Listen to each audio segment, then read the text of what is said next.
Hello and welcome to another edition of Motor Cars Enthusiasts. Right off the bat on the old show today. Yes, Top Gear's in the news again, and for reasons that they probably don't want to be in the news. Over the past several years, the Top Gear folks, the UK show that is, have made quite a few people mad.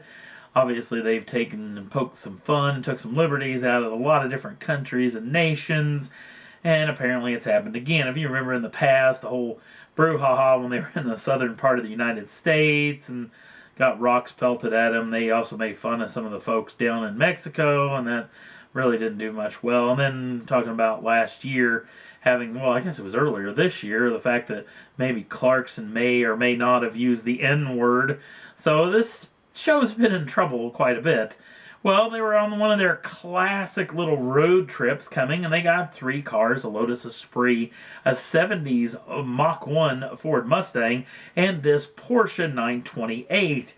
And the 928 is the vehicle in question that actually the trouble has gone about. They were actually doing some filming in Argentina, and from this next shot, you can get a little bit better look at the license plate. Now, the folks over at Top Gear, Clarkson and Mr. Williams and everybody, Andy Williams that is, the producer of the film, claims that they did not buy this car for this particular number plate in question. I think that they may be lying in that particular situation. They may have thought it to be somewhat on the funny side. Now, if you don't know what this number plate is actually supposed to mean, I didn't either, so I had to actually look it up. This particular number plate actually reading H982FLK, and a lot of folks, and in a small country of Argentina, it got around very quickly that Top Gear folks were there, and it got around very quickly that this number plate was actually on this particular automobile, and a lot of people took offense to it, because back in 1982, Argentina tried somewhat of a hostile takeover of the Falkland Islands in a 74-day war that actually ended up in failure as far as the Argentinians were concerned, and they didn't actually get a hold of the Falkland Islands. Well, a lot of Argentinian folks took a little bit of took a little offense to this, and actually attacked and protested the hotel, attacked the cars, attacked some of the crew, actually injured one of the crew underneath the Top Gear folks for BBC, which actually made them end up just shipping everybody out of the country of Argentina, along with the government actually shipping them out. They actually had to take the cars out. The cars were actually quite damaged. A lot of glass broken on the cars, a lot of damage to the vehicles and whatnot. And actually, all three presenters, being James May, Richard Hammond, and Jeremy Clarkson, were actually flown out along with all the crew. And the cars were later taken out as well. I'm sure it's going to make it to the special, because there's no way they're going to leave that kind of stuff get out of the film itself. But weird times.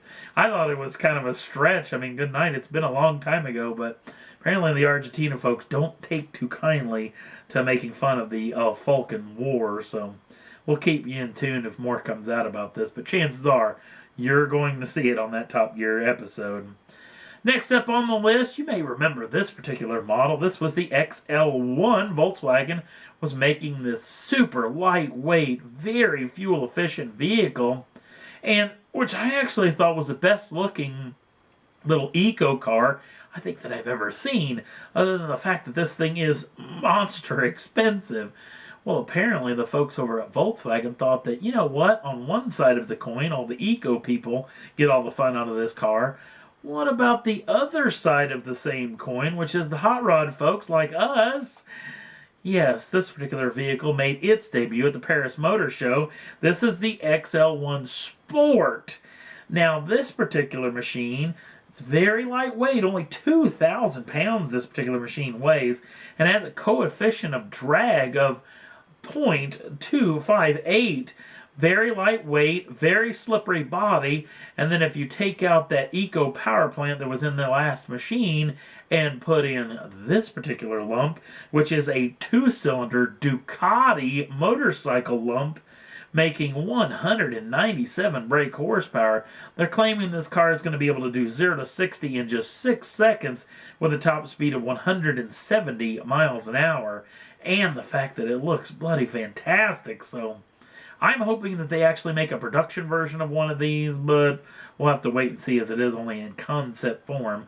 It debuted at the Paris Motor Show.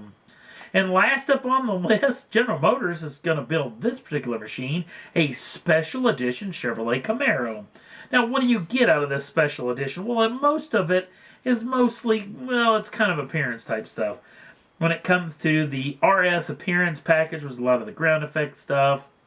It's got a ZL1 wing on the back of it, not to mention these bespoke wheels that are especially for this car. Comes with a little bit of extra doodads inside of the actual cockpit itself, including a short throw shifter, and this fantastically good looking emerald green metallic paint.